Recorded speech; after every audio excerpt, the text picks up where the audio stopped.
સૌને પ્રણામ. શ્રી રત્નાકર દ્વારા આયોજિત કાયોત્સર્ગ ધ્યાન સિદ્ધાંત અને સાધનાના ઉચ્ચતમ સ્વાધ્યાયના ઉપક્રમે આજે 114મા સ્વાધ્યાયમાં આપ સૌનું હાર્દિક સ્વાગત છે. આજે આપનું પરમ સૌભાગ્ય છે કે શ્રી મુકેશભાઈ મહેતા આજે આપણને કશાય ત્યાગ વિષય ઉપર વિશેષ પ્રવચ જી આપણે કહી રહ્યા છો કશાય મુક્તિના વિષય ઉપર આપણને વિશેષ પ્રવચન ફરમાવશે.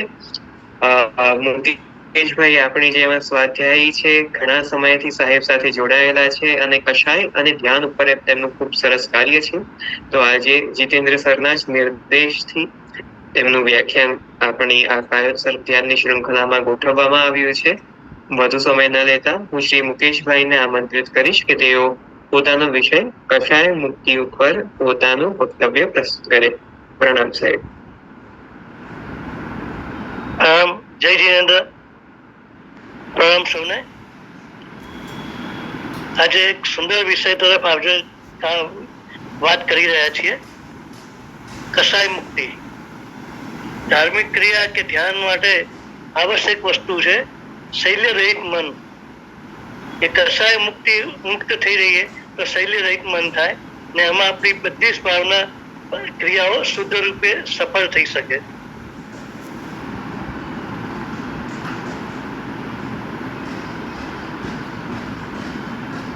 હવે શરીરમાં નેક્સ્ટ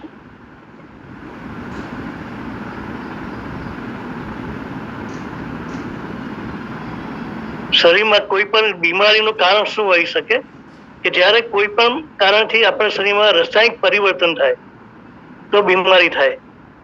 આ રાસાયણિક બદલાવનું કારણ છે જૈવિક રાસાયણિક પરિવર્તન. શરીરમાં ગ્રંથિઓના હોર્મોનનું પરિવર્તન. આ રાસાયણિક પ્રણાલીને વિકૃત કરવાનું કારણ છે પ્રદૂષિત ભાવનાઓ, પ્રદૂષિત ઉર્જા, કશાયો. જ્યારે ભાવનિક સ્તર પર ગડબડ થાય છે ત્યારે તેની અસર શરીર ઉપર થાય છે. શરીરમાં રાસાયણિક પરિવર્તનો થવા લાગે છે અને આ પરિવર્તનને મૂળ સ્થિતિમાં લાવવા માટે આપણે ઉપચાર કરીએ છીએ. નેક્સ્ટ, કશાયો થવાનું કારણ અને પરિણામ. નેક્સ્ટ, મોહનીય કર્મોથી કશાયો જન્મે છે. મુખ્ય રાગ અને દ્વેષ પરિણમે છે. એમાંથી ક્રોધ, માન, માયા, લોભ વગેરે કશાયો આવે છે. નેક્સ્ટ,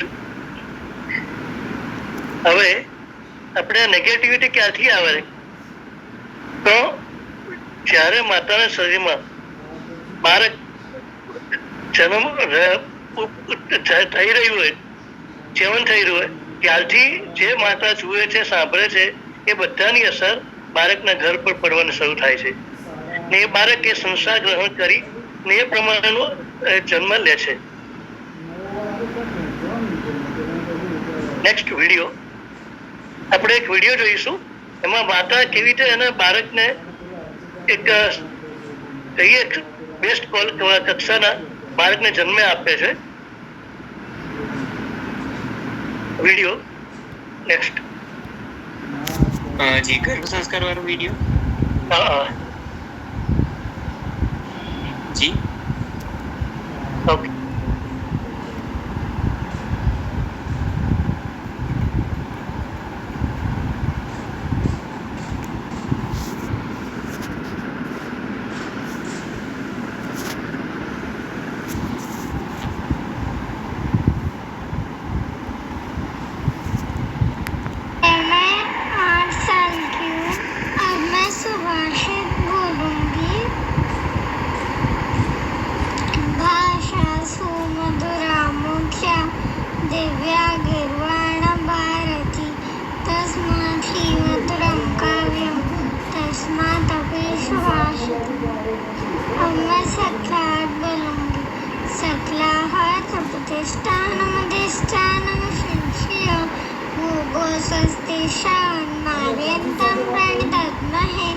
नामो वृद्धि द्रव्य भावे पुण्यता स्त्री जग जन्म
विशालं चित्रं भव्यते युद्धे मुनिगणवृषभे धारितं भूतिमन्दे मोक्षाग्रद्वारमूर्तिं मृत्युचरणफलं मुनेः प्रदीपं भक्त्या नित्यं बुप्रद्य शुद्धमहमखिलं सर्वलोकैकशान्तारम् निष्ठं कविमुनिलधृतमलसदृशं बालचन्द्राभद्रमत्तं घण्टारवेण पशुसम्मखिलं पूरयन्तं समन्तं आरुरोधिनाथं त्रिचरति कृपणे कामदा कामरूप यक्षः सर्वाणमूर्ति किसतुममतदा सर्वकार्येषु सिद्धिं। यहाँ बैठे हुए वडीलों को मेरा प्रणाम, छोटों को जय श्री। मैं मुंबई से आज यहाँ आई हूँ गर्भ संस्करण को लेकर। मुझे जो एक्सपीरियंस हुआ है उसे आप लोगों के साथ शेयर करना चाहती हूँ। मेरी 2 डॉटर्स हैं, बड़ी राशि जो 8 साल की है और छोटी प्रिया जो 3.5 साल की है। मेरी बड़ी बेटी राशि बहुत क्लेवर है, बहुत इंटेलिजेंट है स्टडीज़ में, एक्स्ट्रा एक्टिविटीज़ में। उसकी प्रेगनेंसी के टाइम में मैंने काफ़ी सारा बहुत कुछ अष्टप्रकारी पूजा की, नवस्मरण रोज पढ़े, हालरडा रोज सुना, सरस्वती माता की आराधना की। तो आज 8 साल की एज में आते आते उसने धार्मिक काफ़ी कुछ सीख लिया है। वो ब्लाइंड फोल्ड करती है, आपने सुना होगा ब्लाइंड फोल्ड के बारे में। आंखों पे पट्टी बांध के वो काफ़ी सारी चीज़ें पहचान लेती है। 4 साल की उम्र में उसने पर्युषण प्रतिक्रमण में 7,08,000 पापस्थानक सूत्र बोले थे सभा में। 5 साल की उम्र में उसने हालरडा गाया था प्रतिक्रमण में, और 7 साल की एज में उसने 2 प्रतिक्रमण के साथ बड़ी शांति, सकलाहट, अजिशांति, स्नातस्य, संतिकरम सूत्र सिर्फ सुन कर याद किए थे। मैं उसे कभी लेकर नहीं बैठी सिखाने के लिए। और इस बार 8 साल की एज में उसने 27 भाव का स्तवन बोला था और बहुत ही शुद्धि के साथ।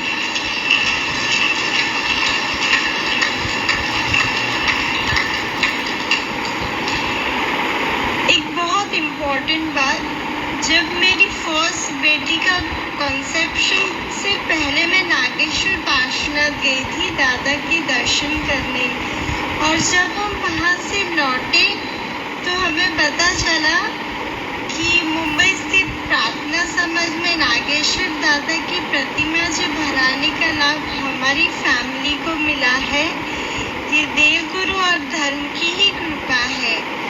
इसके बाद हमारा डॉक्टर अभय भाई शाह से परिचय हुआ, और कुछ संजोग और कुछ मेरी मेहनत की हमें इस विषय में काफ़ी कुछ मटेरियल पढ़ने को मिला।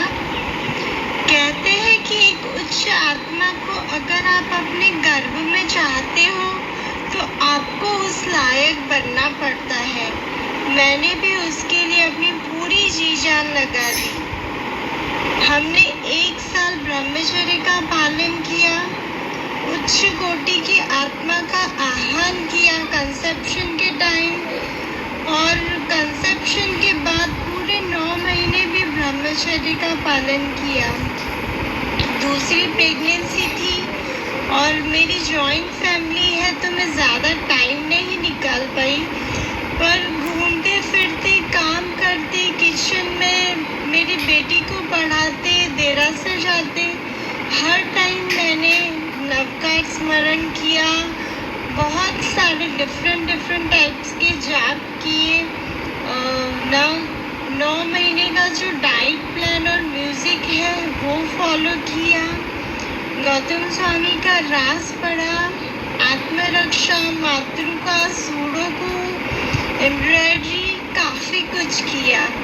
मैंने 9 महीने ना टीवी देखी, ना होटल गई, ना थिएटर गई और कहीं भी 1 मिनट भी किसी भी एक्स्ट्रा बात में वेस्ट नहीं की।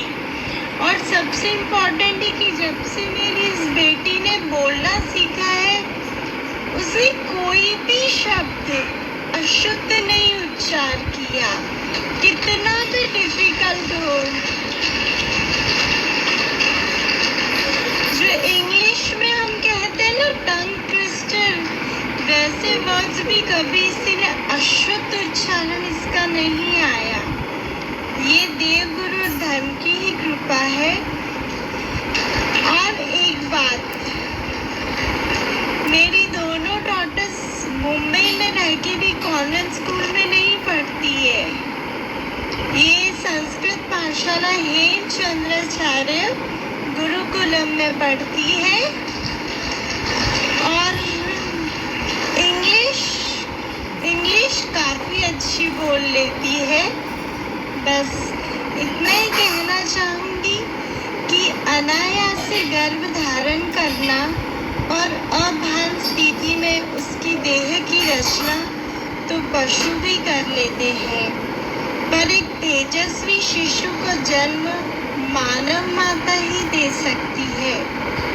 इच्छित संतानનું સ્વપ્ન જે કરવું હોય સાકાર, इच्छित संतानનું સ્વપ્ન જે કરવું હોય સાકાર, તો નિશ્ચિતપણે આપજો મૂળમાં ગર્ભ સંસ્કાર।